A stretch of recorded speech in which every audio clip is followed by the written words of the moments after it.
Zoom had a tough session Tuesday following its latest earnings report, with the stock dropping nearly 15%.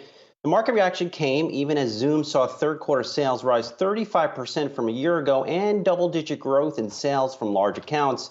Let's check in with Zoom CFO Kelly Steckelberg off of the quarter. Kelly, always nice to see you. Thanks for taking some time here. I think a lot of the investors that we talk to are trying to figure out how quick is Zoom going to grow when we all go back into the office, whether it's 1 day, 2 days. How fast do you think the company's growing? Yeah, so we're really excited about this next phase of the transition. We've been helping people communicate and collaborate over the last 18 months. And now organizations, as they're thinking about the future of work, which undeniably is going to be some version of hybrid, Zoom will be there front and center. And as we're transitioning from being this killer meetings app to really being a communications platform that supports this approach. So we have not only meetings, but we have Zoom Phone, we have Zoom Rooms, and the conference room strategy is going to be really important to the hybrid work approach of the future. And then we're also excited about new products like Zoom Events that launched about 90 days ago. And as we look forward to events, when companies bring together their customers and their employees, we also expect that to be in a hybrid approach, and Zoom Events will be there to support that.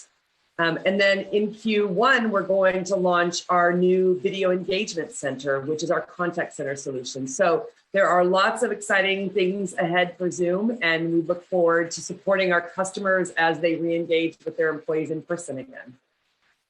Kelly, when you talk to these large enterprise clients, what do you hear from them in terms of how are they trying to reinvent their office as workers start to go back in the first quarter of next year?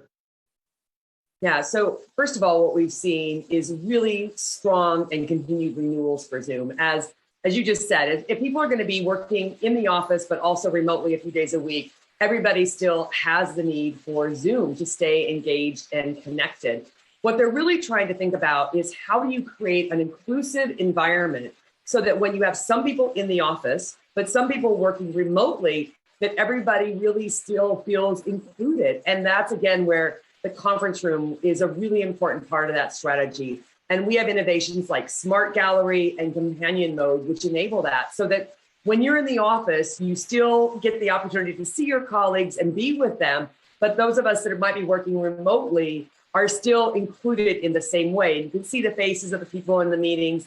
And so those innovations like that are really going to be important as we transition into the next phase of work for the future. Hey, Kelly, it's Julie here. I think most people understand the need and the appeal of your products as you're outlining them. The question, though, remains the magnitude, right? And I think, again, to Brian's point, that's kind of what the market is struggling with here. And I don't know, even internally, what kind of visibility you guys have for the longer term sales growth trajectory. But what insight can you give us around those numbers and around what people can expect? Sure. First, I just want to highlight, as you mentioned, lead in, we announced revenue of over $1 billion for Q3, growing 35% year over year. And our full year guidance is over $4 billion with over 50% year over year growth. And the question you're asking is, of course, what investors want to know, which is what does FY23 look like? And we are right in the midst of doing our very detailed bottoms up FY23 plan. And our normal cadence is to give guidance on our Q4 earnings call, which is exactly what we will do. And yes, we absolutely have insight into what that looks like, and we'll be ready to share it with analysts as well as investors on our Q4 call. Within that framework, Kelly, how big is the Zoom Phone business gotten? So Zoom Phone, we're thrilled about the momentum we see here. And in fact, in Q3, it had triple-digit revenue growth. And we're excited about the possibilities there. We announced on our Q2 call that we had actually sold over 2 million seats, which is an amazing clip for a product that is just a little bit over 2 years old. So really excited about the momentum we see. And it is also a really important part of the strategy of the future of work, as it really enables organizations to get their phone systems off the prem and into the cloud, and makes it portable for all of their employees to take it with them wherever they go, have it on their laptop, have it on their mobile device. And so we're really excited about the potential there. Kelly, lastly, I think we've only talked to you in remote settings, really the past close to 2 years of the pandemic. How is your office constructed at the moment? Is your team back in there? Our offices are not yet open. We are still working fully remotely. We are planning to reopen one of our offices in December as a proof of concept to test it and see how our employees engage, how they want to come in. And then the plan is to reopen the rest of our offices kind of the first half of next year.